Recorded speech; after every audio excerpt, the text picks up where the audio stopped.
Um abraço a você, caro amigo internauta, minha gratidão por mais uma vez estar aqui acessando o nosso vídeo, que você já sabe, pode também acessar pelo site da Editora Chico Xavier, que é o www.editorachicoxavier.com.br. Hoje nós vamos tratar da questão número 165 de O Livro dos Espíritos, que está na sua parte segunda, do Mundo Espírita ou Mundo dos Espíritos, em seu capítulo 3º, que trata da volta do espírito à vida espiritual, depois de extinta a sua vida corpórea. A questão 165 é a seguinte: o conhecimento do espiritismo exerce alguma influência sobre a duração mais ou menos longa da perturbação? Falamos aqui sobre a perturbação pós-mortem, que é a sequência das perguntas que a gente vem estudando. Aquela perturbação na qual o espírito entra logo que ele desencarna. E a resposta dos espíritos foi a seguinte: influência muito grande. Por isso que o espírito já antecipadamente compreendia a sua situação. Mas a prática do bem e a consciência pura são o que maior influência exercem.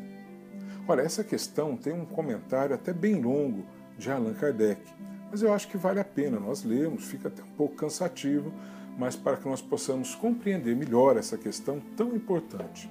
Kardec diz assim: por ocasião da morte, tudo a princípio é confuso. De algum tempo precisa a alma para entrar no conhecimento de si mesma.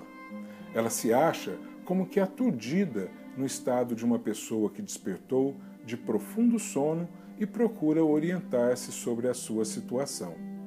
A lucidez das ideias e a memória do passado lhe voltam à medida que se apaga a influência da matéria que ela acaba de abandonar e à medida que se dissipa a espécie de névoa que lhe obscurece os pensamentos.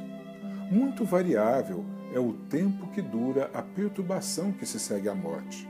Pode ser de algumas horas, como também de muitos meses e até de muitos anos. Aqueles que desde quando ainda viviam na Terra se identificaram com o estado futuro que os aguardava, são os em que menos longa ela é, porque esses compreendem imediatamente a posição em que se encontram. Aquela perturbação apresenta circunstâncias especiais, de acordo com os caracteres dos indivíduos e principalmente com o gênero de morte. Nos casos de morte violenta, por suicídio, suplício, acidente, apoplexia, ferimentos, etc., o espírito fica surpreendido, espantado e não acredita estar morto. Obstinadamente sustenta que não está morto. No entanto, vê o seu próprio corpo, reconhece que esse corpo é seu, mas não compreende que se acha separado dele. Acerca-se das pessoas a quem estima, fala-lhes e não percebe por que elas não o ouvem. Semelhante ilusão se prolonga até o completo desprendimento do perispírito. Só então o espírito se reconhece como tal e compreende que não pertence mais ao mundo dos vivos. Este fenômeno se explica facilmente. Surpreendido de improviso pela morte, o espírito fica atordoado com a brusca mudança que nele se operou. Considera ainda a morte como sinônimo de destruição, de aniquilamento. Ora, porque pensa, vê, ouve, tem a sensação de não estar morto.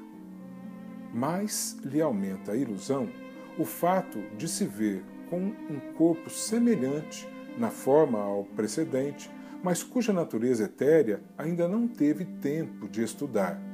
Julga-o sólido e compacto como o primeiro, e quando se lhe chama a atenção para esse ponto, admira-se de não poder apalpá-lo. Esse fenômeno é análogo ao que ocorre com alguns sonâmbulos inexperientes que não creem em dormir. É que tem sono por sinônimo de suspensão das faculdades. Ora, como pensam livremente e veem, julgam naturalmente que não dormem. Certos espíritos revelam essa particularidade, se bem que a morte não lhes tenha sobrevindo inopinadamente. Todavia, sempre mais generalizada se apresenta entre os que, embora doentes, não pensavam em morrer. Observa-se então o singular espetáculo de um espírito assistir ao seu próprio enterramento como se fora o de um estranho, falando desse ato como de coisa que não lhe diz respeito, até ao momento em que compreende a verdade. A perturbação que se segue à morte nada tem de penosa para o homem de bem, que se conserva calmo, semelhante em tudo a quem acompanha as fases de um tranquilo despertar. Para aquele cuja consciência ainda não está pura, a perturbação é cheia de ansiedade, de angústias, que aumentam à proporção que ele, da sua situação, se compenetra. Nos casos de morte coletiva, tem sido observado que todos os que perecem ao mesmo tempo nem sempre tornam a ver-se logo. Presas da perturbação que se segue à morte, cada um vai para o seu lado, ou só se preocupa com os que lhe interessam. Assim é a explicação de Kardec. Nós vamos falar breves palavras, porque Kardec já deixou muito claro para nós, mas a consciência da verdade que a doutrina espírita nos mostra, da realidade, do que vem ser o mundo espiritual, o que nós possamos esperar vivenciar no mundo espiritual, como que nós possamos esperar sermos recebidos no mundo espiritual, tudo isso nos auxilia muito no momento da morte para podermos adquirir a consciência de nós mesmos do outro lado, vencendo o mais rapidamente possível esse estado de perturbação no pós-mortem. Contudo, o que nós temos que ver é que sempre que nós voltamos para o mundo espiritual, nós voltamos para um lugar conhecido. E quando nós nos dirigimos para um lugar conhecido, é muito mais fácil ir. Mas, para que nós possamos ir para lá, nós temos que levar a consciência tranquila. Porque para cá viemos para fazer algo, para realizar algo em prol do nosso aprendizado, do nosso crescimento, da nossa evolução espiritual. Todos nós estamos na vida com um objetivo a ser cumprido. E quanto melhor nós tivermos cumprido o nosso objetivo, melhor nós chegaremos do lado de lá. É muito mais difícil chegar do lado de lá com as mãos vazias pela omissão de dias, sem buscar o aprendizado e o crescimento espiritual. Ou então com as mãos mais carregadas de novos débitos por ter praticado o mal, por não ter praticado aquilo que Jesus nos ensinou. Então a busca de termos um bom desencarne é a busca de estarmos vivenciando aquilo que Jesus nos ensinou, porque muito mais será cobrado daquele a quem mais foi dado. Nós que temos a doutrina espírita, portanto, recebemos esclarecimento, recebemos orientação, consolação, de nós será mais cobrado. É necessário, portanto, para que bem chegarmos ao mundo espiritual após o desencarne, é vivenciar aquilo que Jesus nos ensinou, a caridade, a prática do amor. Fora da caridade não há salvação, nos disse Kardec. E a lei do amor, como maior mandamento, foi aquilo que nos colocou Jesus. Isso nos possibilita um desencarne melhor e uma chegada ao mundo espiritual de uma forma mais consciente, de uma forma mais tranquila. Sobre essa questão, Miramês ele alega o seguinte: certamente que a doutrina espírita exerce muita influência para diminuir o tempo mais ou menos longo da perturbação espiritual após a morte.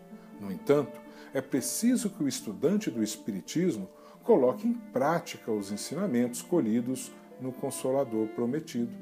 A perturbação que ocorre no transe da desencarnação, pela passagem de uma vida para outra, nos causa, sem que esperemos essa mudança brusca, nos causa um impacto e, por vezes, perdemos a razão, cuja recuperação demora mais ou menos de conformidade com a nossa evolução.